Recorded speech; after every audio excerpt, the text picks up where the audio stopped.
नमस्कार, मैं Neeraj Saxena, physics faculty. Last lecture जो अपना था उसमें अपन ने अनंत विस्तार की आवेशित चालक प्लेट या पट्टिका के कारण विद्युत क्षेत्र की तीव्रता की गणना की। लास्ट में अपन ने एक न्यूमेरिकल भी उसमें किया था जो अपने को या मैंने आपको बताया था कि आगे अगले चैप्टर में काम आएगा, है ना। अब पट्टिका और परत से संबंधित न्यूमेरिकल की बात थी, तो मैंने आपसे कहा था अगर महत्वपूर्ण लगेगा तो अपन ले लेंगे, है ना। तो ये एपिसोड में अपन न्यूमेरिकल लेंगे, फिर नेक्स्ट में अपन न्यू चैप्टर चालू कर देंगे। एनसीईआरटी के पीछे वाले न्यूमेरिकल लेंगे, कुछ एडिशनल वाले अलग से जो न्यूमेरिकल थे वो भी अपने को देखना है। क्योंकि मैं लिख नहीं रहा तो मैं रिपीट कर देता हूँ उनको, तो आपको क्या नाम से उससे समझ में आ जाना चाहिए ना। अब न्यूमेरिकल लेते हैं सब डायरेक्ट। धन आवेशित अनंत विस्तार की आवेशित परत, तो परत के दिया। धन आवेशित से तो कोई इतना ज्यादा अपने को अफेक्ट नहीं हो रहे अपन, पर अनंत विस्तार की आवेशित परत के प्रति वर्ग एंगस्ट्रॉम। अब ये एरिया जो दे रहा है वो प्रति वर्ग मीटर नहीं दे रहा है, ये कह रहा है प्रति वर्ग एंगस्ट्रॉम क्षेत्रफल में इलेक्ट्रॉन के बराबर आवेश हो तो परत के कारण विद्युत क्षेत्र का मान ज्ञात कीजिए, विद्युत क्षेत्र की तीव्रता ज्ञात कीजिए। अब परत के कारण करनी, तो मैं पहले यहां फॉर्मूला आपके सामने लिख देता हूं। अगर परत के कारण है तो सिग्मा अपॉन 2 एप्सिलॉन 0, और अगर चालक प्लेट है तो प्लेट ही लिख देता हूं सिंपल, तो फिर सिग्मा अपॉन एप्सिलॉन 0। अभी जिस न्यूमेरिकल को अपन ने बोला उसमें बिल्कुल क्लियर है कि सब प्रति वर्ग एंगस्ट्रॉम में इलेक्ट्रॉन के बराबर आवेश है। तो ये पृष्ठ आवेश घनत्व देने का तरीका हुआ, है ना। पृष्ठ आवेश घनत्व बता ही दिया मैंने, आवेश बटा क्षेत्रफल। आवेश तो इलेक्ट्रॉन के बराबर और प्रति वर्ग एंगस्ट्रॉम, ठीक है ना। यानी सीधी सीधी बात है, ये 1.6 इंटू 10 की पावर माइनस 19 कूलम, एक एंगस्ट्रॉम 10 की पावर माइनस 10 या स्क्वायर है, तो ये सब कूलम पर मीटर स्क्वायर। मींस सिग्मा आप क्लियर हो गया, है ना। 19 पावर 9 माइनस 19 से कैंसिल हो जाती, तो माइनस की 1 पावर अपने को नीचे बचेगी, जो ऊपर जाती है तो प्लस हो जाएगी, यानी 16 कूलम प्रति मीटर स्क्वायर। यह है सिग्मा। अब क्योंकि परत कहा है तो परत के कारण विद्युत क्षेत्र की तीव्रता इस फॉर्मूले से होगी, है ना। सिग्मा आ गया, आता है परत के कारण विद्युत क्षेत्र is equal to sigma upon 2 epsilon 0।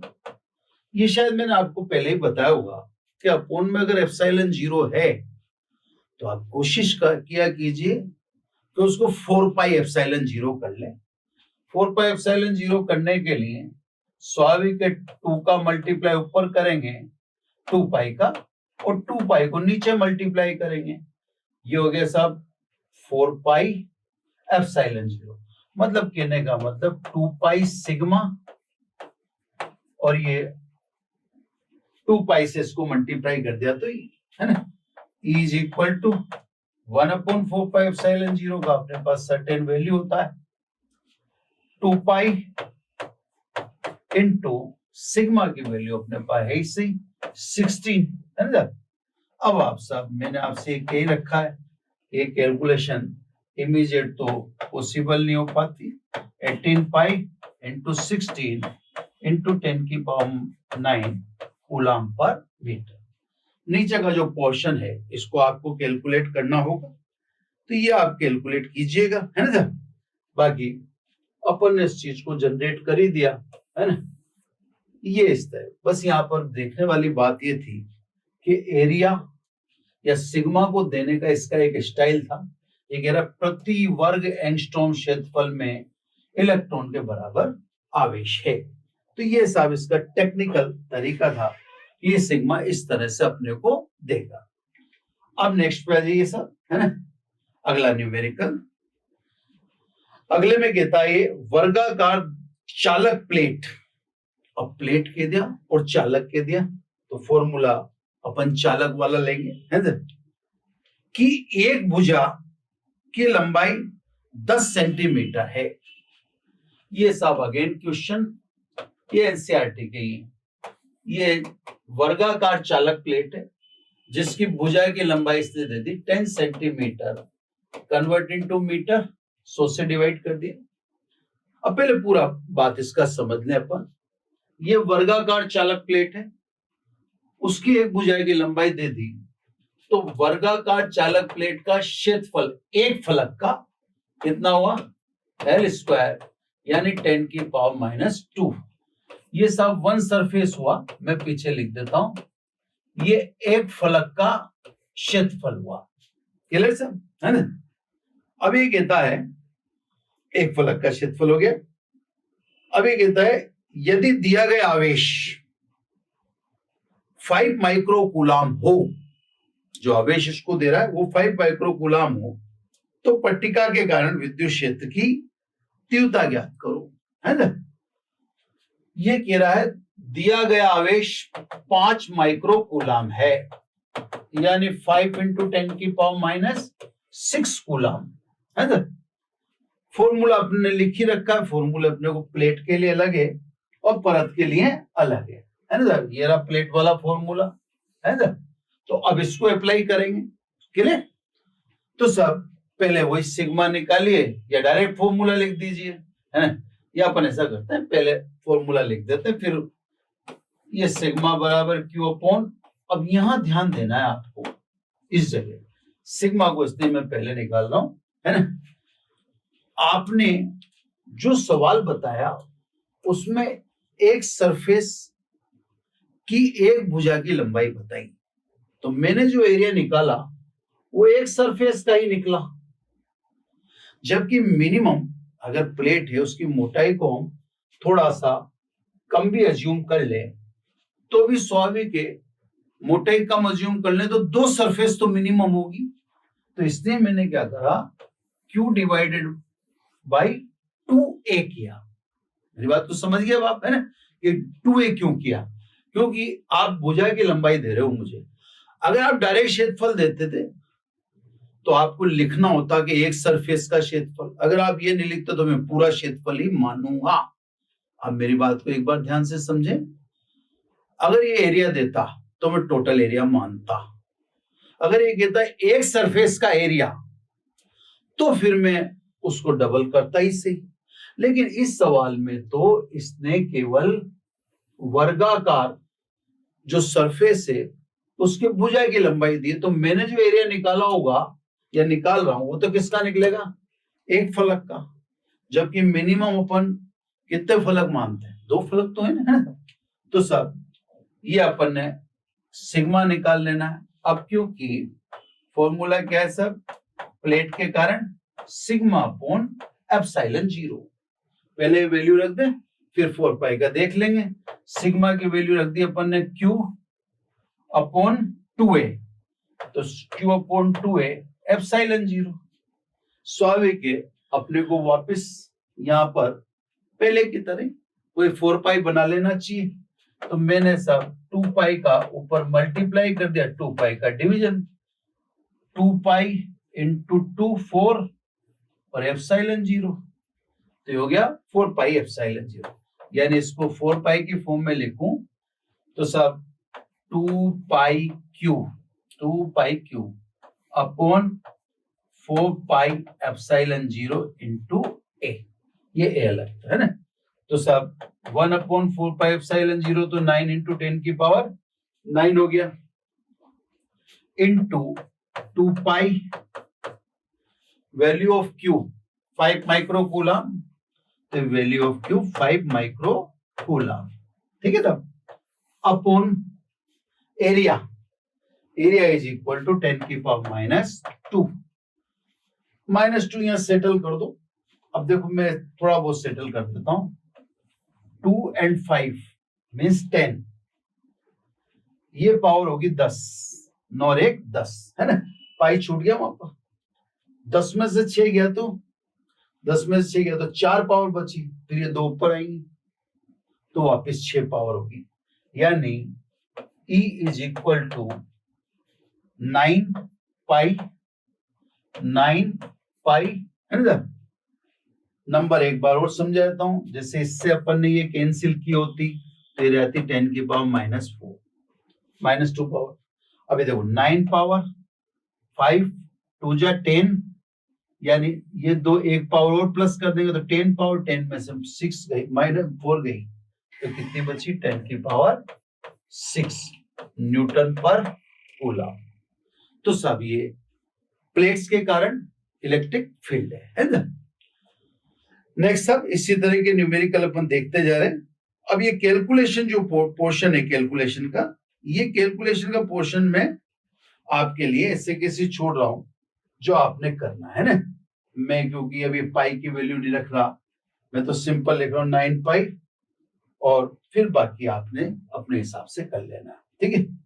अब नेक्स्ट न्यूमेरिकल है ना, अभी प्लेट्स से रिलेटेड में चल रहे हैं, पर पहले प्लेट्स वाले देख लेते हैं, फिर अपने अगर सफिशिएंट टाइम होगा तो कुछ स्पेशल न्यूमेरिकल की बात करेंगे। आवेशित चालक पट्टिका, अभी जो अपन ने फॉर्मूला चालक के लिए काम लिया, के क्षेत्रफल 100 सेमी स्क्वायर।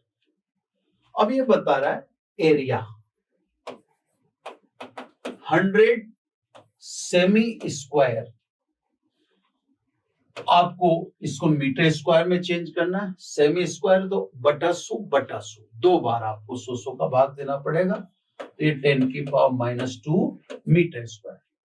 अब इसने एरिया दे दिया, तो मेरे पास कोई ऐसा कारण नहीं है कि मैं इसको एक फलक का एरिया मानूं, मैं नहीं मान सकता ऐसे।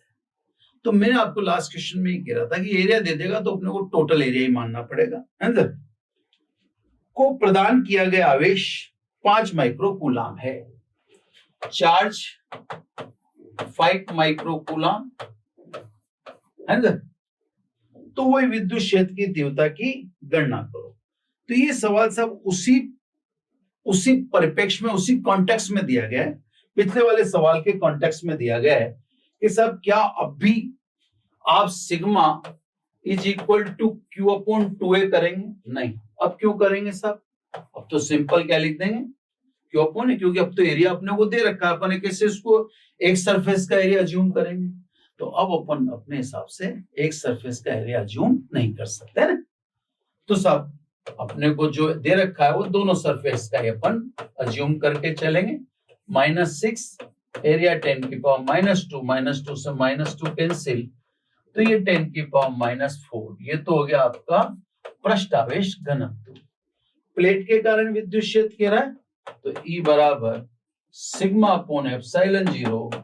जैसा कि मैं आपसे कह ही रहा हूं कि ये बार बार मुझे 4 पाई में कन्वर्ट करना कंफर्ट रहता है, तो ये मैंने 1/4 पाई एप्सिलॉन 0 इसको लिख दिया, 9 × 10 की power 9, 4 pi as it is रख दिया, और ये 5 × 10 की पावर -4 है ना। ये सब 9 पाई और ये 18 पाई में लिख देता हूं। अब क्यों लिखा मैं अभी आपको बताया था, 9 4 5 है ना साहब। तो ये मैंने ऐसे लिख दिया 36 36 पंजे 180, 180 होते हैं। 180 का मैंने ये तीनों जो संख्याओं को गुणा कर, तो ये 20 और ये 9 180 है ना। 180 में मैंने 18 लिख दिया, एक जीरो छोड़ दी, वो जीरो इसमें डाल दी, तो 9 और 1 10, 10 तो होगी 0 पॉजिटिव, और 4 इसकी माइनस की, तो स्वाभाविक रूप से प्लस की 6 आई। तो ये सवाल उसी कॉन्टेक्स्ट में था जो पिछला सवाल था, इससे इस सवाल को केवल एंटरटेन नहीं करना था, इस सवाल में ये देखना था कि क्या अब भी अपन अपॉन 2A करेंगे? नहीं, अब नहीं कर सकते है ना। तो सब ये उस कॉन्टेक्स्ट में सवाल रहा, इससे इस सवाल को अपन ने ज्यादा एंटरटेन नहीं किया है ना, अपन ने ये सवाल वैसे ही डाल दिया। अब आ जाइए सब इसी क्रम में है ना।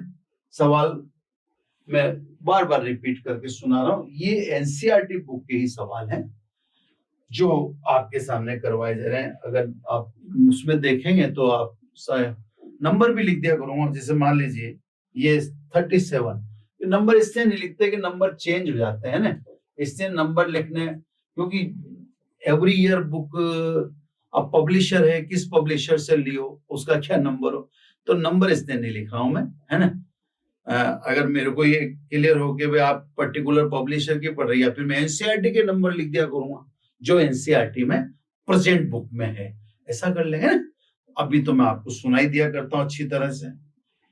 1 मिलीग्राम है ना द्रव्यमान की एक गेंद पर, तो एक गेंद है जिसका द्रव्यमान 1 मिलीग्राम है, तो मैं एक एक चीज लिखता जाता हूं। ये द्रव्यमान 1 मिलीग्राम, मिली घात का नाम है, 10⁻³ को मिली कहते हैं। फिर ग्राम बचा, ग्राम को किलोग्राम में कन्वर्ट करने के लिए 1000 का भाग देना पड़ेगा, यानी कुल मिला के जो बोला गया वो द्रव्यमान था 10⁻⁶ kg। गेंद पर 0.02 माइक्रोकूलम आवेश है। आवेश भी बता दिया सर, इस गेंद पर 0.02 माइक्रोकूलम आवेश है। माइक्रो का मतलब 10⁻⁶ होता है, 0.0 की 2 जीरो उतरेगी तो ये 2 × 10⁻⁸ कूलम है ना। यह आवेश इस गेंद पर है। इस गेंद को वर्टिकल ऊर्ध्वाधर लेकिन आवेशित चालक प्लेट से धागे द्वारा लटका रखा है। मैं चित्र बना दूंगा अभी आपके सामने, लटका रखा है। यदि संतुलन की अवस्था में धागा प्लेट से 45 डिग्री कोण पर हो या 45 डिग्री का कोण बनाता हो तो प्लेट पर आवेश घनत्व का मान बताइए, है ना। तो क्या सिचुएशन है साहब, ये आप देखिए, मैं आपके सामने चित्र बना देता हूं तो उससे क्लियर हो जाएगा ना। तो जहां चित्र वाले, ये प्लेट है ना, प्लेट को तो कोई दर्शाना महत्वपूर्ण उद्देश्य नहीं था अपना। इसके इस कोने से एक बॉल लटका रखी है, दिखा दी, ये संतुलन की अवस्था में बता रहा है 45 डिग्री एंगल, ठीक है साहब। इस पर आवेश है पॉजिटिव है, क्योंकि नेगेटिव तो इसने बोला ही नहीं। प्लेट भी आवेशित है क्योंकि पृष्ठ घनत्व पूछ रहा है, पृष्ठ आवेश घनत्व पूछ रहा है, तो ऊपर ने कितना मान लिया, सिग्मा कूलम पर मीटर स्क्वायर मान लिया, है ना। ये सिचुएशन है।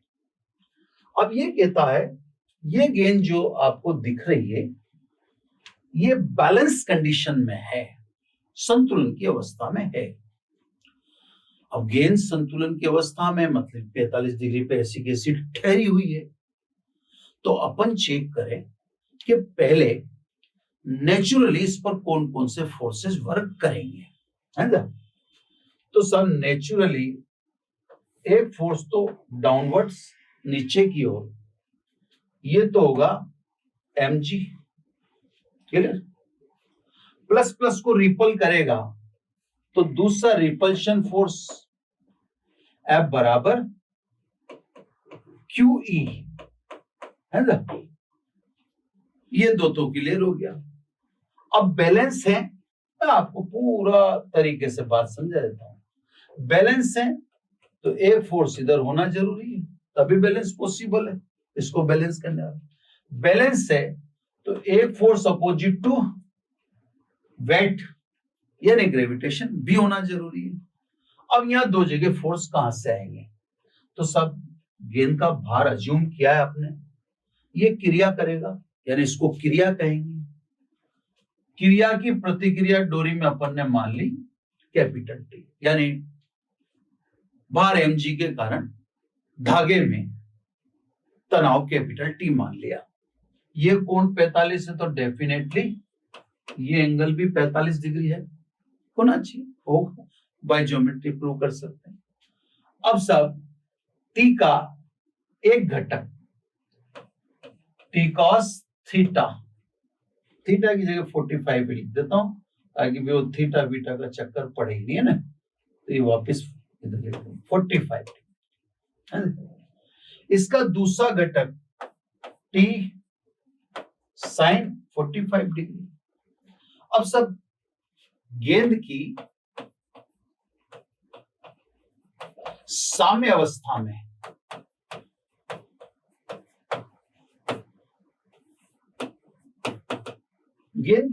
अवस्था में स्वाभाविक है टी साइन थीटा किसके बराबर होना चाहिए? क्यू के बराबर होना चाहिए।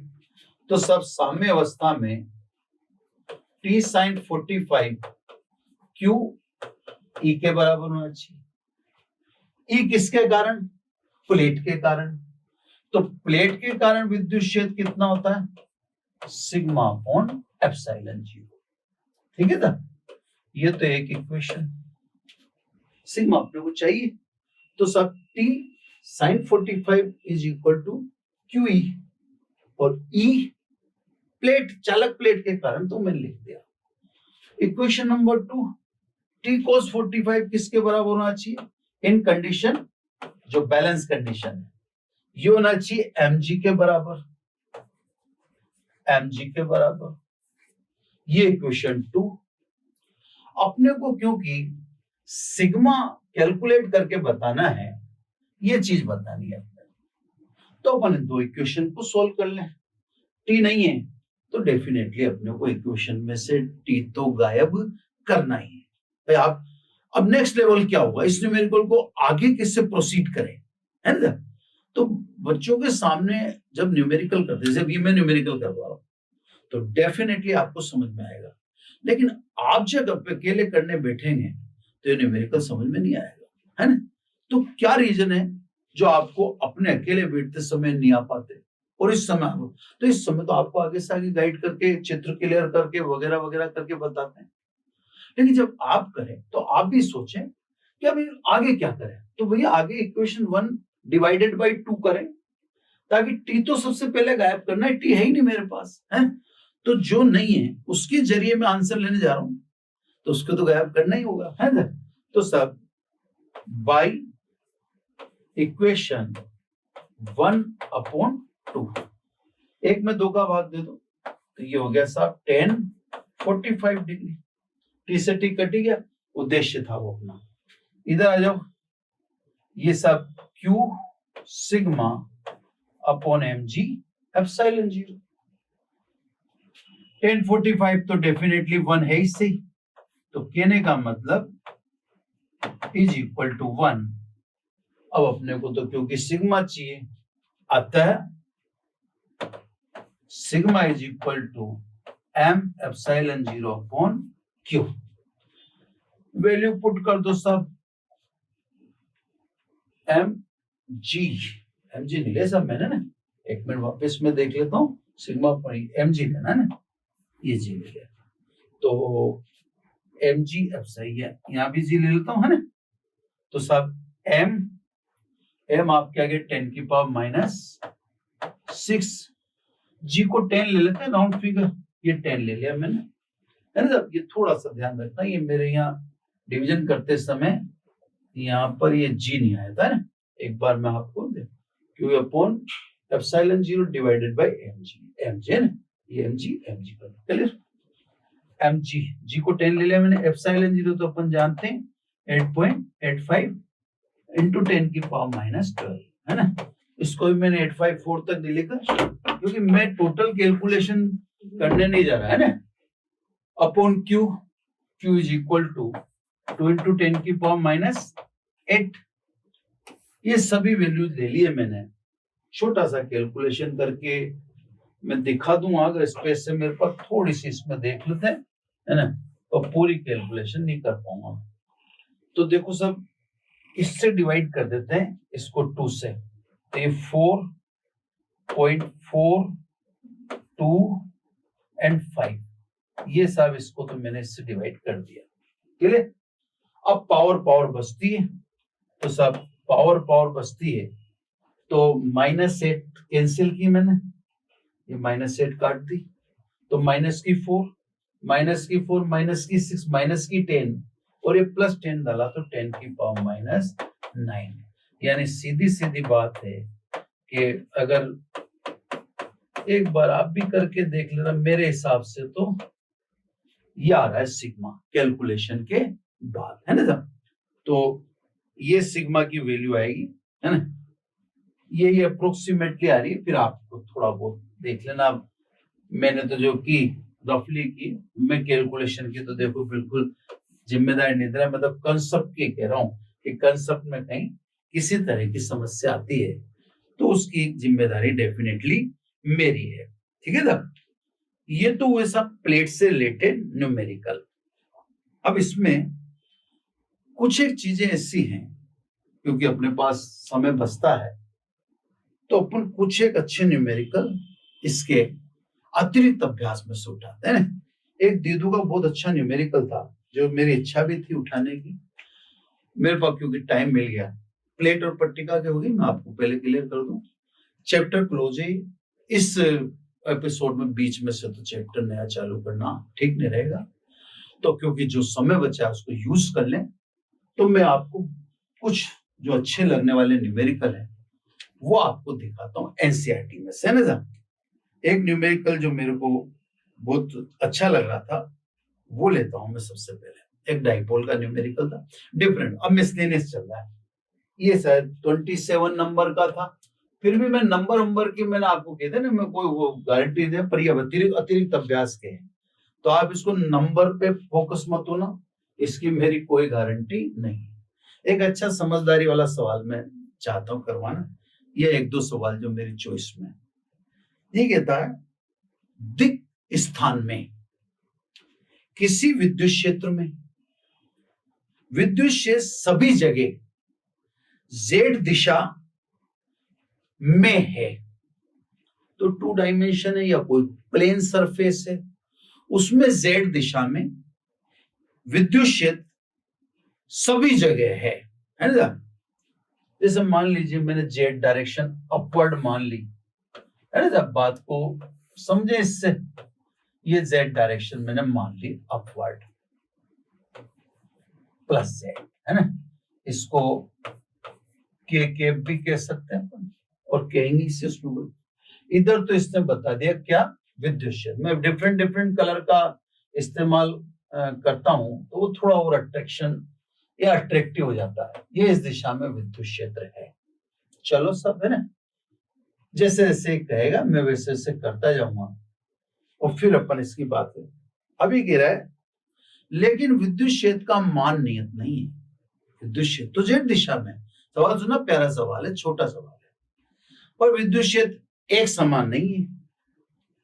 इसमें ये समान रूप से जेड दिशा के अनुदिश, यानी जेड दिशा की तरफ जब बढ़ते हैं तो 10⁵ न्यूटन प्रति कूलाम की प्रति मीटर की दर से बढ़ता जाता है। यानी आप जेड प्लस की डायरेक्शन में जाएंगे तो प्रति मीटर 10⁵ न्यूटन प्रति कूलाम प्रति मीटर की दर से बढ़ता जाता है। हर 1 मीटर जाओगे तो कितना बढ़ जाएगा, 10⁵, है ना। समझ, आपको मैं समझाता भी जा रहा हूं, फिर मैं भी करूंगा भी से, है ना। तो सब ये विद्युत क्षेत्र एक समान नहीं है तो जेड की दिशा में, लेकिन ये 10⁵ न्यूटन प्रति कूलाम प्रति मीटर की दर से बढ़ता जा रहा है। वह निकाय, अब निकाय तो यहां दीदू है, पर दीदू कैसे रखना है इसका भी टेक्निक ये बता रहा है।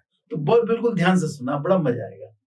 वह निकाय जिसका ऋणात्मक जेड दिशा में कुल दीदू आघूर्ण 10⁻⁻7, कुल दीदू आघूर्ण तो पी दे दिया इसने, ये 10⁻⁻7 कूलाम इंटू मीटर दीदू आघूर्ण, है ना, के बराबर है। कितना बल और बल आघूर्ण अनुभव करेगा। अब देखो, सबसे पहले तो इसने दीदू को रखने की टेक्निक बताई आपको, नहीं सबसे बाद में इसने कहा ये दीदू आघूर्ण जो है ये -z दिशा में। अपन जानते हैं दीदू में दीदू आघूर्ण की दिशा आवेशों को मिलाने वाली रेखा की दिशा में, लेकिन माइनस से प्लस की ओर होती है ना। माइनस से प्लस की ओर होती है, और एक द्विध्रुव आघूर्ण किस डायरेक्शन में, माइनस जेड डायरेक्शन में। तो देखो द्विध्रुव कैसे रखा है, ये माइनस स्मॉल क्यू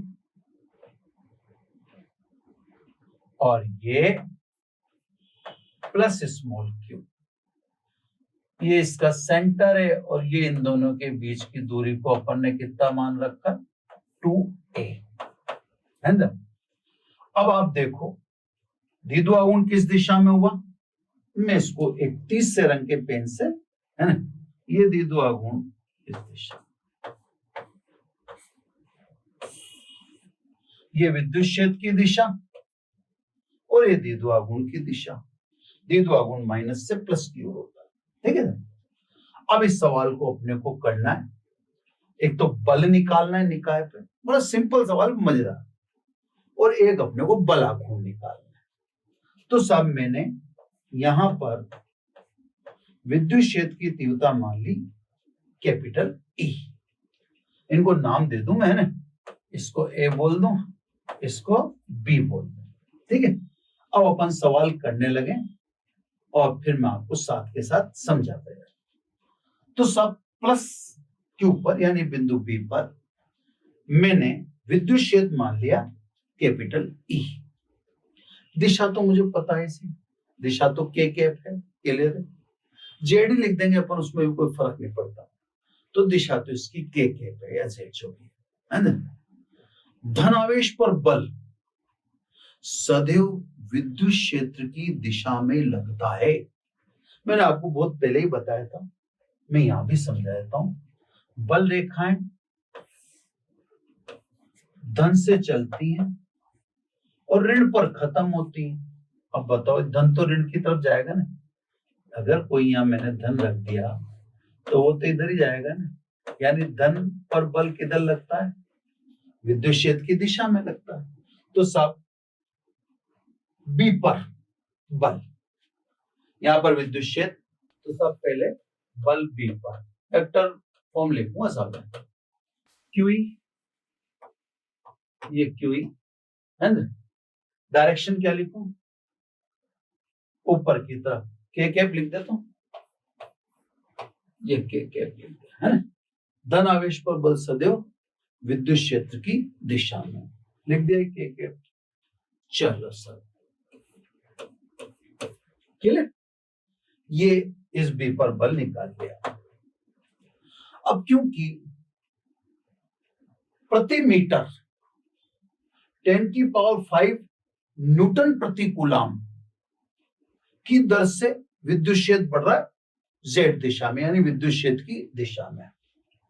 अब यहां पर विद्युत क्षेत्र E है, तो 1 मीटर बाद E प्लस 10⁵ हो जाएगा, 2 मीटर बाद E प्लस 2 इंटू 10⁵ हो जाएगा, 3 मीटर बाद E प्लस 3 इंटू 10⁵ हो जाएगा।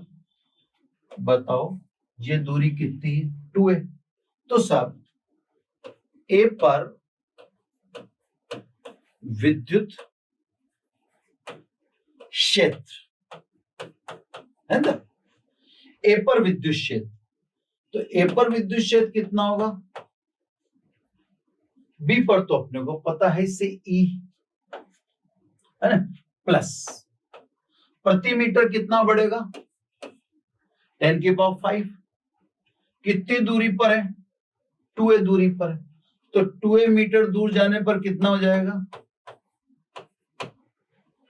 तो ई तो अपन ने बी पर माना था, और 2a दूरी चले तो प्रति मीटर या प्रति 1 मीटर पर 10⁵ बढ़ता, 2 मीटर में 2 इंटू 10⁵ बढ़ेगा, 3 मीटर पर 3 इंटू 10⁵ बढ़ेगा, तो 2a मीटर पर कितना और बढ़ जाएगा, 2a इंटू 10⁵ है ना। इसलिए अब बल किस पे निकाले, ए पर, तो बल ए पर एफ है, वेक्टर फॉर्म लेनी पड़ती साहब, क्यू ई विद्युत क्षेत्र बोलो, ई प्लस 2a इंटू 10⁵। अब विद्युत क्षेत्र इतना लेना पड़ेगा, है ना, पेन चेंज कर करके थोड़ा सा उसको अच्छे से एक्सप्लेन कर रहे हैं, सवाल अच्छा है, ये पूरा का पूरा विद्युत। डायरेक्शन बोलो साहब, है ना, डायरेक्शन क्या रहेगी, अब देखो इधर से दिखा था, माइनस पर जो बल लगता है वो सदैव विद्युत क्षेत्र के विरुद्ध होता है। आप इसको याद कर लें, ज्यादा बेहतर रहेगा। प्लस पर बल की दिशा सदैव विद्युत क्षेत्र की दिशा में होती है, जबकि माइनस पर बल की दिशा विद्युत क्षेत्र के विपरीत दिशा में होती है। विद्युत क्षेत्र के विपरीत दिशा में तो ये प्लस के है, तो ये माइनस के होगा। तो डायरेक्शन साहब मैं लिख देता हूं माइनस के कैप। ठीक है, खोल दो इससे, यानी F A is equal to Q E direction minus के साथ plus Q into two A, ये देख लो ना, इंटू 10 की पावर 5 डायरेक्शन माइनस के। क्यू इंटू टू ए को क्या लिख देंगे अपन, पी है ना, यानी ए पर बल F A is equal to Q E minus के है ना, और ये अपन पी लिख ही दें इसको, पी इंटू 10 की पावर 5 डायरेक्शन माइनस के है ना। तो सब बी पर बल पहले निकाल लिया, ए पर बल ही निकाल लिया, अतः निकाय पर परिणामी बल है ना, इसलिए कुल बल है ना, कुल बल बोलो चाहे परिणामी बल बोलो, अब बोल दिया तो बोल दिया। F is equal to F B plus F है, ठीक है ना। और वैल्यू तो मैं नेक्स्ट में पुट कर दूं जो ज्यादा बेटर रहेगा। एफ बी की वैल्यू ये है ना, एक तो स्लाइड वापस सरकानी पड़ेगी, उससे बेटर रहेगा, इस पे यहाँ घचड़ पिचड़ कर देंगे एफ बी। तो साहब ये F is equal to F B की वैल्यू तो रख दी अपन ने क्यू ई के है ना, एफ ए की वैल्यू है क्यू ई माइनस के एंड प्लस P इंटू 10 की पावर 5 माइनस के। मैं आपको वापस दिखा देता हूँ, वैल्यू देख लीजिए आप, ये वैल्यू आपको इधर दिखेंगी, ये देखो, ये P है ना, ये QE माइनस के P इंटू 10 की पावर माइनस के दिखा देता हूँ एक बार और देख लेते हैं अच्छी तरह। QE माइनस के P इंटू 10 की पावर, ये दोनों तो खत्म हो गए, यानी इसलिए F is equal to P की वैल्यू कितनी दे रखी है सर, P की वैल्यू इसने 10 की पावर माइनस 7 दी है ना, तो P की वैल्यू 10 की पावर माइनस 7 और ये 10 के पावर प्लस ये के, ठीक है। यानी अगर आप देखें तो F इज इक्वल टू बल 10 की पावर माइनस 2 न्यूटन और ये कह रहा है माइनस के, तो माइनस के डायरेक्शन है, माइनस के का मतलब माइनस जेड दिशा में है ना। तो सब इतना तो बल लगेगा इस द्विध्रुव पर, और जिस दिशा में लगेगा वो दिशा माइनस के साई रही है, तो ये सब। अब दूसरी चीज में क्या पूछी, बल व बलागुण का मान बताओ है ना। बल आघूर्ण के लिए P तथा E के बीच कोण चाहिए, P तथा E कितने डिग्री कोण पर है, 180 डिग्री पर है ना। तो आज अब बलागुण भी निकाल लेते हैं, तो ये सेकंड टास्क, ये बलागुण निकालो, तो टो बराबर PE sine theta, because P और ये अपोजिट है, यानी theta is equal to 180 degree है, इसलिए टो बराबर PE sine 180 degree, sine 180 degree is equal to 0, तो बल आघूर्ण का मान 0 है। तो ये सब न्यूमेरिकल थोड़ा सा ठीक ठाक था, इससे अपन ने इसको इसमें अटैच कर दिया है ना। अच्छा न्यूमेरिकल लगा होगा आपको भी। अब नेक्स्ट लेते हैं अपन है ना। नेक्स्ट में जो जो अपने को अच्छे लग रहे हैं, बेटर न्यूमेरिकल हैं, उन्हीं को अपन कवर कर रहे हैं और फालतू को नहीं ले रहे। ये सब 25 है न्यूमेरिकल ऑर्डर में, तो है ना। ये कह रहे मिलिकन तेल बूंद प्रयोग में 2.55 इंटू 10 की पावर 4 न्यूटन प्रति कूलाम के नियत विद्युत क्षेत्र, तो विद्युत क्षेत्र बताया इसने 2.55 10 की पावर 4 न्यूटन पर कूलाम है ना। आप मात्रक से भी पकड़ सकते हो, ये कांस्टेंट है विद्युत क्षेत्र में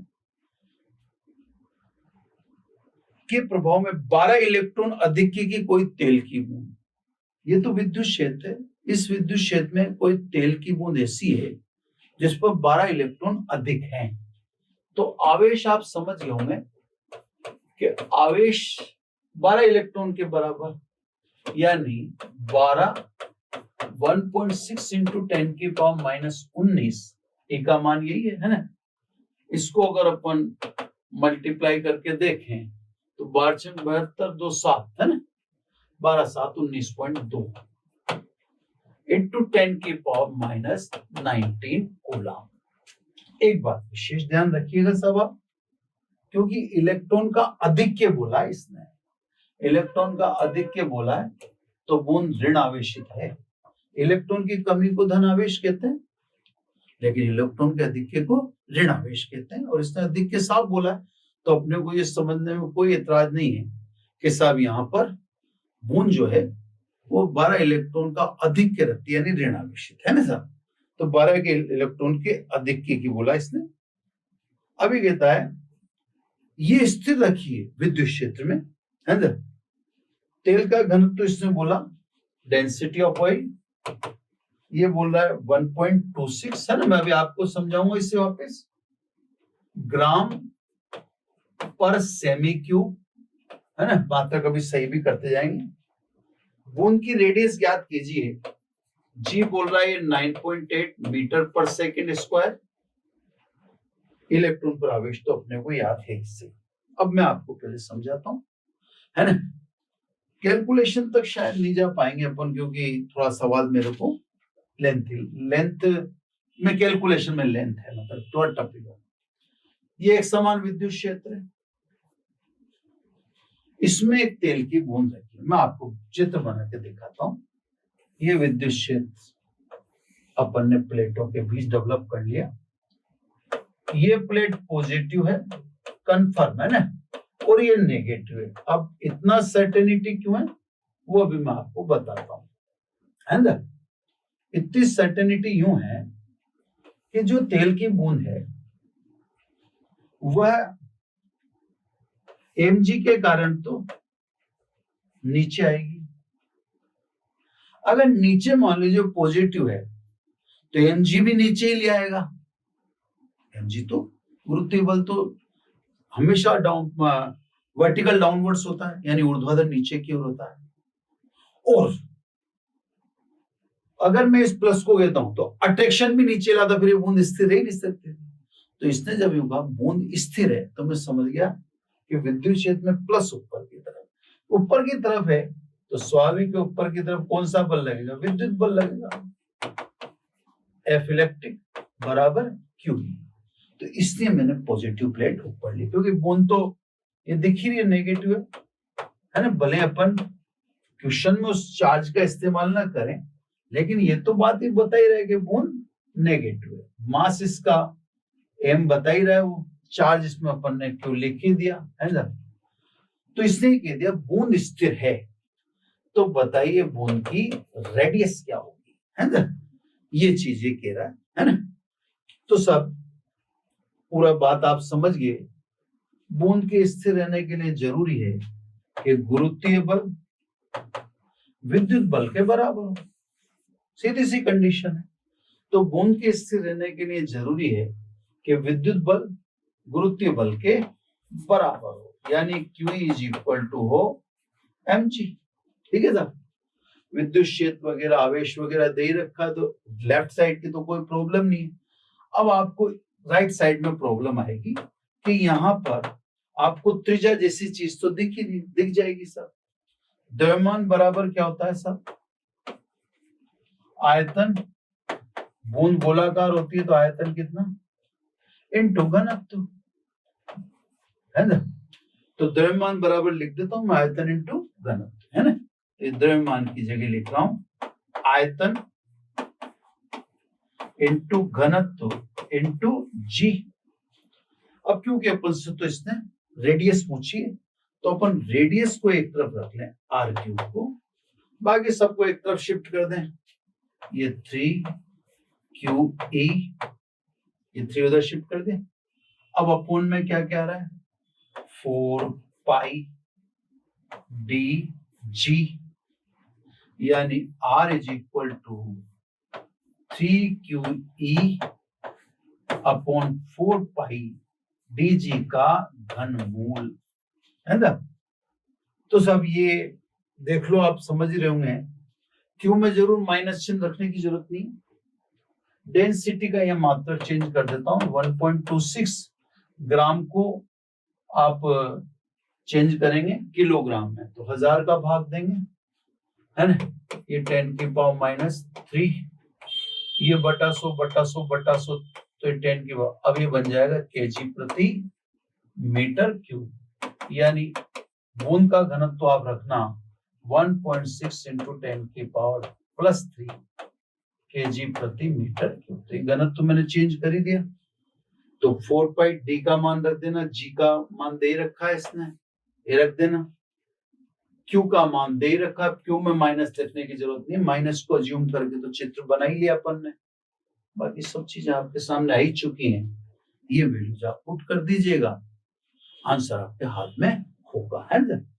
तो सर ये क्वेश्चन अब अपन फाइनली टच कर लेते हैं कि जो अपने मुख्य मुख्य चीजें तो हो रही हैं, एक चीज मैं आपको छोटा सा थ्योरेटिकल जो इसकी बात है वो बताना चाहूंगा, है ना, फिर अपन ऑफ कर देंगे ना। एक छोटा सी इसे एनसीईआरटी में पूछा गया है, ये शायद मेरा ख्याल है क्वेश्चन बहुत बाद में होगा ये, है ना, लगभग ये कह रहा है किसी यादृच्छिक का इंग्लिश में मतलब होता है रैंडम स्थिर विद्युत क्षेत्र विन्यास पर विचार करो। ये थ्योरेटिकल क्वेश्चन है, मजेदार क्वेश्चन है। ये कह रहा है ऐसे विद्युत क्षेत्र पर विचार करो जो रैंडम हो, ठीक है सर, मतलब जिसके दिशा भी बदल रही हो बिंदुओं पर और मान भी बदल रहा हो।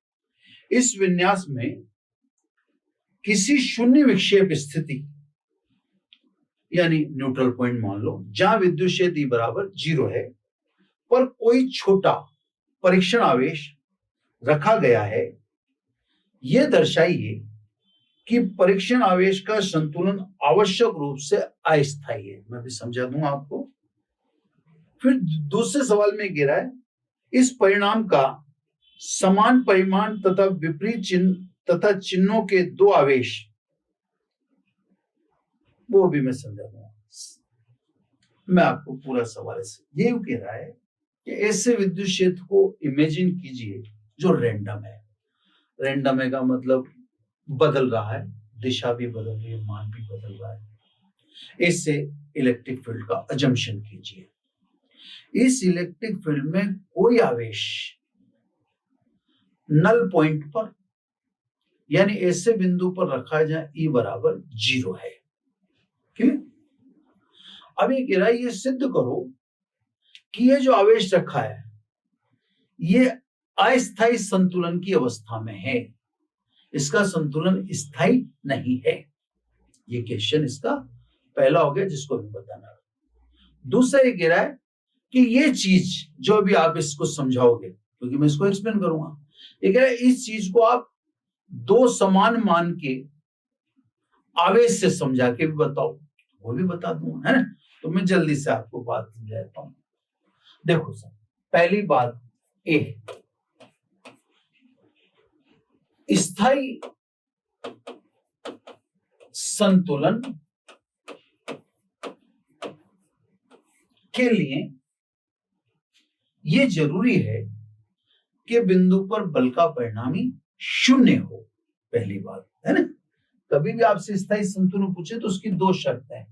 पहली कि बल का परिणामी शून्य हो, तो विद्युत क्षेत्र शून्य है, E बराबर 0, तो बल का परिणामी तो शून्य हुआ ही, यानी यह शर्त तो पूरी हो रही है। स्थायी संतुलन के लिए यह भी जरूरी है कि यदि वस्तु को आवेश के दो यहां पर अपने स्थान से अल्प विस्थापित करके छोड़ें तो उस पर उत्पन्न प्रत्यानयन बल उसे वापस मूल अवस्था में ले आवे, उसे वापिस मूल अवस्था में ले आए तो हम कहेंगे संतुलन स्थायी। अब मैं आपको ये रेमेडी समझाता हूं, बहुत शानदार चीज है इसलिए मैंने ली है, इससे समझो, इससे बेटर समझ में आएगा आपके। ये सब स्थितियां हैं, इन स्थितियों में दो पर विचार करो, एक तो इस पर और एक इस पर। यहां भी मैंने वस्तु को स्थिर रखा हुआ है, यहां भी। तो यहां भी अगर आप देखें तो क्रिया और प्रतिक्रिया, यहां भी आप देखें तो क्रिया और प्रतिक्रिया, कंसेप्चुअल चीजें सब मजा लेना थोड़ा है ना। तो दोनों जगह अगर आप देखें तो बल का परिणामी शून्य है, यानी संतुलन तो यहां भी है और यहां देखें तो संतुलन तो यहां भी है जब ये समझना, क्योंकि दोनों जगह हमें बल का परिणामी शून्य प्रकट हो रहा है, दिख रहा है, यहां भी और यहां भी, है ना। थोड़ा सा राइटिंग बिगड़ते मजा बिगड़ जाता है ना। तो बल का परिणामी शून्य तो हमें दोनों जगह दिख रहा है, क्लियर।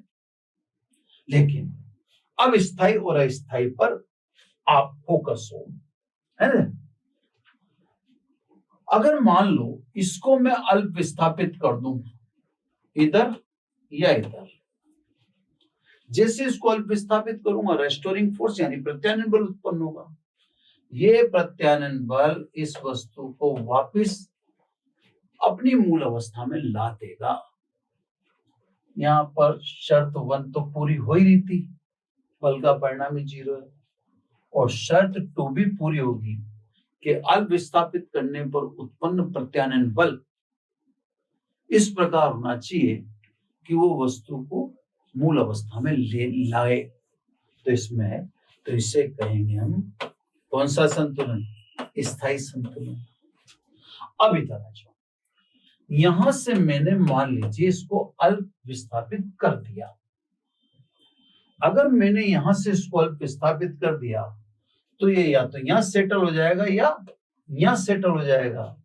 अब ये वापस वहां नहीं जाएगा, जबकि वहां रखा तो था ये, तो संतुलन तो था, लेकिन अल्प विस्थापित करने पर इस पर उत्पन्न प्रत्यानयन बल से वापस वहां नहीं लेके जा रहा, यानी वो कह दें कि प्रत्यानयन बल उत्पन्न हो ही नहीं रहा, है ना, क्लियर।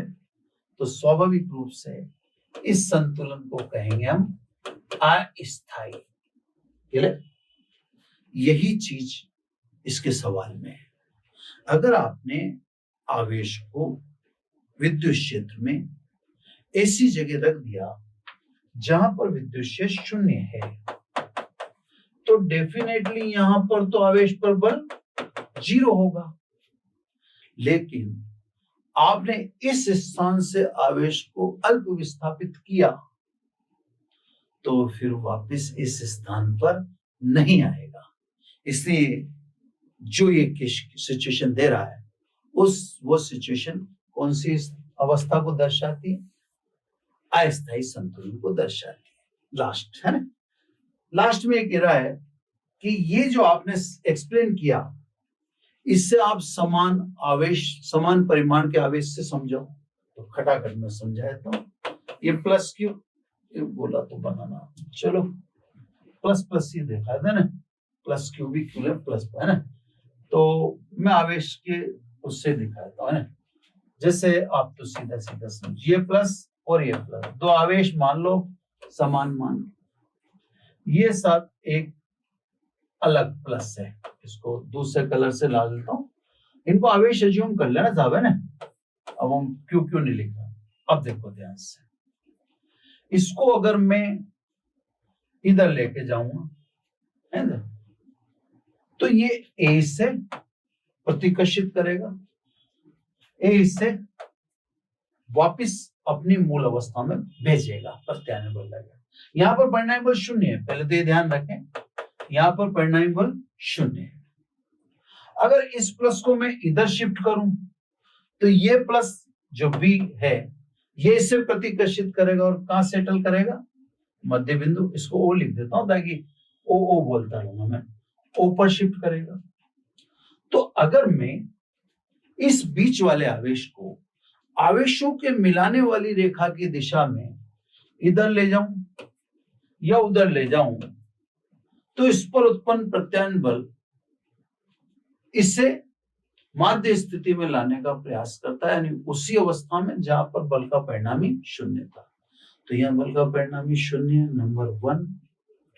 और इस आवेश को मैं अल्प विस्थापित करता हूं तो इस पर उत्पन्न प्रत्यानयन बल वापिस उसे बिंदुओं पर ही लाना यानी साम्य अवस्था में लाने का प्रयास करता है। इसलिए जब दो एक जैसे आवेश हो उनके बीच में तीसरा आवेश रखा जाए जो उसी प्रकृति का हो। जैसे प्लस प्लस है, माइनस होता तो चक्कर पड़ जाएगा, है ना। तो सभी में सब वो भी क्लियर कर दूंगा। तो सब ये अवस्था स्थायी संतुलन कहलाएगी हॉरिजेंटली। लेकिन अगर इसकी बात आप करो वर्टिकली तो वर्टिकली तो चक्कर ये पड़ेगा कि ये और ये दोनों इसे प्रतिकर्षित करेंगे। चाहे नीचे ले लो, ये भी इसे प्रतिकर्षित करेगा और ये भी इससे प्रतिकर्षित करेगा। इस पर परिणामी बल इस दिशा में, इस पर परिणामी बल इस दिशा। तो अगर मैं इसको हॉरिजेंटली हॉरिजेंटल है ना, जेंटल हॉरिजेंटली डिस्प्लेस करता हूं तो कौन सा संतुलन है? स्थायी संतुलन, है ना। चलिए, और अगर मैं इसको वर्टिकल डिस्प्लेस करता हूं तो फिर ये वापस आ ही नहीं रहा। इधर दिया तो ऊपर ही चला जाएगा, इधर गया तो नीचे। तो अगर मैं वर्टिकली इसको ले जा रहा हूं वर्टिकली तो फिर कौन सा संतुलन है? अस्थायी संतुलन, है ना। फिर अस्थायी संतुलन अगर मैं वर्टिकल है, क्योंकि यहां पर तो परिणामी बल शून्य है या बल का परिणामी शून्य है, लेकिन वर्टिकली ले जा रहा हूं तो फिर ये वहां का वहीं चला जाएगा। लास्ट है ना, इधर मेरे पास स्पेस है, मैं पेज को चेंज न करके इधर ही दिखा देता हूं। अगर मान लो इन प्लसेस के बीच में वही ए लिख देता हूं और इसको बी लिख देता हूं। अब सब अपन बात कर लें नेगेटिव की। अगर इनके बीच में मैं नेगेटिव रखता, ये सब मिडिल पॉइंट कहते हैं, पर इसमें नेगेटिव रख दिया, है ना। अब इस नेगेटिव को इधर ले जाओगे तो ये इधर ही चला जाएगा। इस समय तो दिख रहा है आपको कि बल का परिणामी शून्य, इसका ट्रैक्शन का परिणामी बराबर, लेकिन विपरीत दिशा। लेकिन इसको मैं इधर ले गया तो इधर ही चला जाएगा, और इसको इधर ले गया तो मैं इधर ही चला जाएगा, या वापस लौट के नहीं आ रहा। तो अब इस केस में उल्टा हो गया। अब अगर अपन कहें हॉरिजॉन्टली, तो हॉरिजॉन्टली ये कौन सा संतुलन है? अस्थायी संतुलन। क्योंकि बिंदुओं पर बल का परिणामी शून्य है, लेकिन बिंदुओं से अगर मैं क्षैतिज में किसी दिशा में ले जाता हूं हॉरिजॉन्टली तो उसी दिशा में चला जाएगा। फिर इस पर लगने वाला प्रत्यानयन बल इसे ऊपर लाने वाला नहीं है। तो ये कौन सा संतुलन हुआ? हॉरिजॉन्टली चले तो अस्थायी। लेकिन अब चक्कर ये है कि अगर इस माइनस को मैं वर्टिकल ले जाऊं, ये देखो, तो ये भी अट्रैक्ट करेगा और ये भी अट्रैक्ट करेगा। तो अब परिणामी बल किधर लगेगा? वापस ओ की तरफ। ये देखो, इस माइनस को ये भी अट्रैक्ट करेगा और इस माइनस को ये भी अट्रैक्ट करेगा। ये माइनस है ना, इसको थोड़ा सा मैं किसी और कलर से दिखाता हूं। ये भी माइनस है और ये माइनस है ना।